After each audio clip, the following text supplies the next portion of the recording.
Welcome, Jacket fans, and welcome to the Yellow Jacket Football Show. I'm Carl Gurgis with my sidekick, Coach James Gage.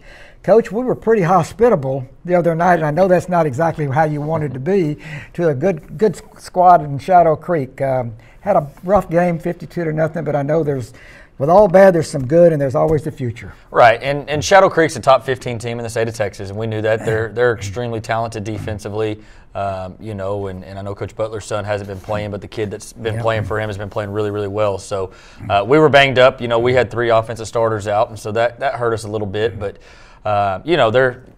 if they can stay healthy, they got a chance to make a good run in the playoffs. And so after a game like that, you just got to tip your cap to them, wish them the best of luck, and tell them good game. Well, like you said, they're not only one of the best in the district, but the state of Texas. They've already had one state championship under their belt. So, yeah, they're going to be good day in and day out, year in and year out.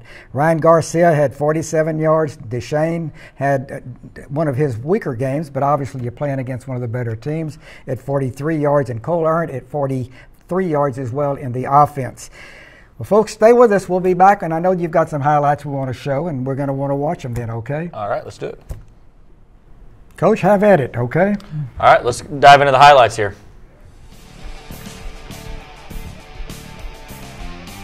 All right, so number 3, Ryan Munson got the start this week at quarterback. Braden Griffin kind of got banged up, had a sore hamstring, and so Ryan got his first start, Coach Munson's son, senior, and I thought he did a pretty good job operating. Those bullets were flying pretty fast on Friday night, so this is kind of a new little wrinkle we put in this last week. It's just a little counter option. Teams have been keying our fullback hard, so we had to try to find a way to slow him down a little bit, and so obviously dive the fullback opposite and then get a quick pitch to the edge.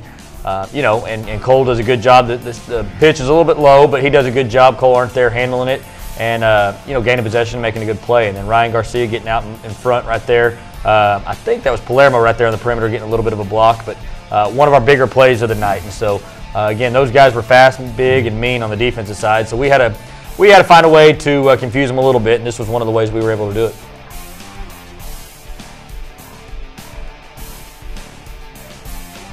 All right, so this is later on in the drive right there. Same exact scheme, just a different motion. So, again, we try to get the eyes of the defense going one way and then bring the ball back the other way. So, again, teams they're keying fullback Deshaun pretty heavily right now, and rightfully so. But you can see both linebackers stepping towards the fullback, which allows us to now get the ball pitched on the perimeter. And, again, it looks like we're about to have a huge play, but the speed of their defense was so impressive. I think it ended up being about a 10-yard gain right here. But just a good scheme for us. Like I said, we added that last week, so the more we run that, obviously the better we'll get at it. Well, he had a good block on the end, too. That opened it up for another 5 or 6 yards. Yeah, right guard and right tackle there. Clint Smith and Aiden Villalobos, they do a good job comboing there. And then Joseph Palermo out on the perimeter right there just fighting, with the corner out there. So just a good job executing, and, again, one of our better plays for the night.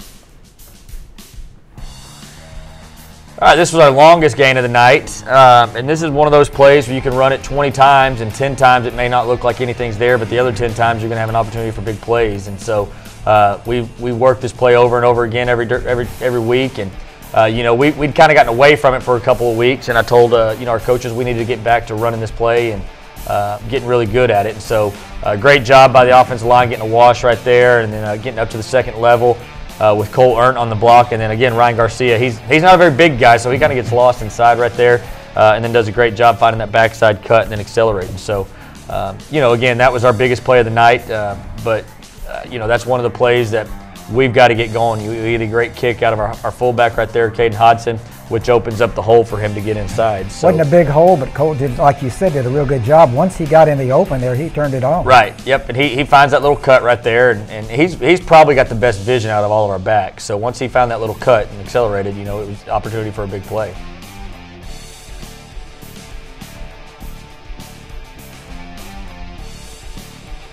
All right, switching over to the defensive side of the ball. We felt like there was a couple things that we could try to slow down, and one of their schemes running wise, we felt like we did a really good job defending it, kind of a split zone look right there. And Trevor Yarborough, senior, number 30 linebacker, right there coming through, making the big play for no gain. And so defensive line does a good job. Zane Bailey right there holding his block and allowing that kind of cut through for Yarborough to come through. But does a great job meeting the running back in the hole and getting off a block, actually. You know, that tight end comes across, and he kind of shucks the linebacker and then wraps up on the running back. So really good play right there by Trevor Yarbrough.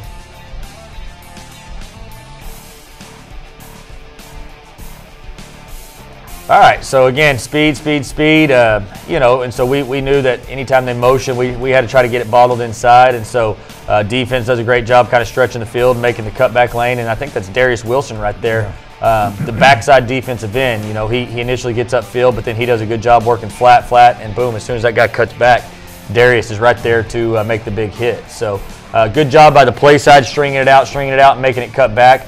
But a great job by Darius on the backside playing the cutback like he's supposed to. So. As you said, good penetration. You had about 4 gray jerseys in the backfield. Right. You know, and so that was a good job. Obviously, the running back had nowhere to go, or receiver had nowhere to go. So, you know, he thought he was about to have a chance to cut it back. And then again, there's Darius doing what he's coached to do, run the hill line and make the tackle.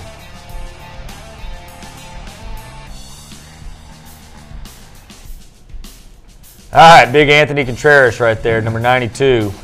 You know, he's a kid that when he was a freshman here, we couldn't find a helmet to fit him, and you know, he's gotten himself in shape, and he has started 7 games for us this year as a junior, and he's coming along doing some really good things. So just a good job. I don't know if it was a miss, you know, missed block or something like that, but you know what he does? He gets right at him, wraps up, and doesn't let that little guy go. It was almost like they had the hole just ready for him to go. Maybe he barked at him or something and scared him, but they didn't want to block him right there. They didn't want to introduce themselves to him. So yeah, just you know, he's a great kid. So just being able to see him make plays like that, he comes over with a big smile on his face, and you know, we're happy that he's only a junior. We get to have him back next year. Well, you got him back for the whole season. That's good. Show him this all the time. He'll be ready to come back. He's getting better and better every time he gets out there. So, well, look, we've got we're going to play again Friday evening. We're going to be over at Alief School taking on Alief Elsik.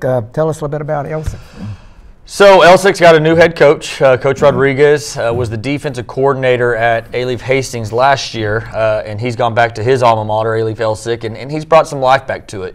You know, their record doesn't necessarily indicate that, but he does a really good job over there getting his kids to play hard. And so you watch them on film, they've got some athletic kids, but we feel like this is a chance for us to kind of rebound this week, and we haven't played well the last 2 weeks. So you know, our message to our kids is we've got to get back to doing what we do really well. Let's keep it simple. Let's go over there Friday night. Let's play hard and see what we can do.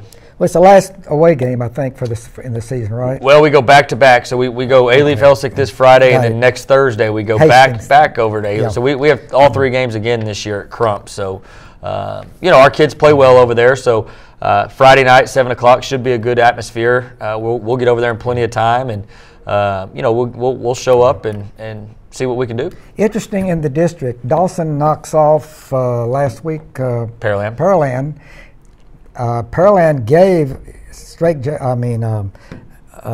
Shadow Creek one of the better ball games this year. Should have won the ball game, I thought. So that's going to be that trifecta there is going to be pretty interesting. Right. Any thoughts on the 3 of them? Well, Shadow Creek and Dawson are playing this week, and you assume that's probably for a district championship out of those 2 teams. And Dawson got off to a slow start, but if you go back and look, you know, they played Tomball, they played Klein Oak, I think, and then they played Hightower. So they had a really tough non-district schedule, and they've gotten their running back. He's healthy, and so he's a game changer. And so I think it's got a chance to be a really good game. But you know, I'm not going to sit here and guess at who I'm going to think. I have my guess, but you have an Alvin squad concerned about, right? You know, that's it. So we've got our own guys to worry about. But that should be a good game over there between Dawson and Shadow Creek. But I'm curious to see what the score is going to end up. Well, we got 1 more on the road and then 2 more at home to finish out. I think we've got Pearland Dawson both at Memorial Stadium, along with a game with Hastings on October the 27th. That's it.